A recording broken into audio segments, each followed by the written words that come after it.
دماغی معذور کا کیا حکم ہے حج کے سلسلے میں؟ چنانچہ جو شخص پوری طرح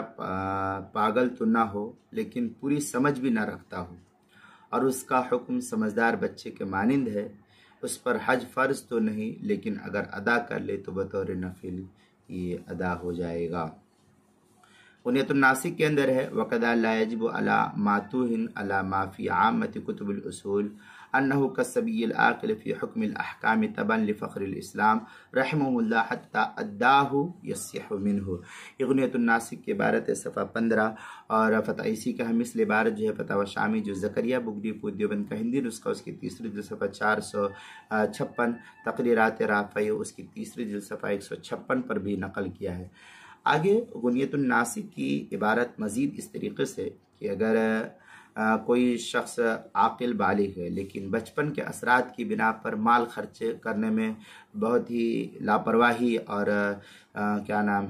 ابالی پن ہے، اس کے اندر چٹورا پن ہے، ابالی پن ہے مال کے خرچ کرنے میں، تو ایسے شخص پر حج فرض ہے اور اس کا حکم عام سمجھدار شخصوں کے مانند ہے، لیکن اس میں مناسب ہے کہ اخراجات کی کل رقم اس کے قبضے میں، بچہ جو پاگل ہے اس کے قبضے میں نہ دی جائے بلکہ کسی دیانتدار شریک سفر کے حوالے کر کے اس کو حج کے لیے بھیجا جائے تاکہ جو ہے اس کا مکمل دیکھ ریکھ خرچ وغیرہ کا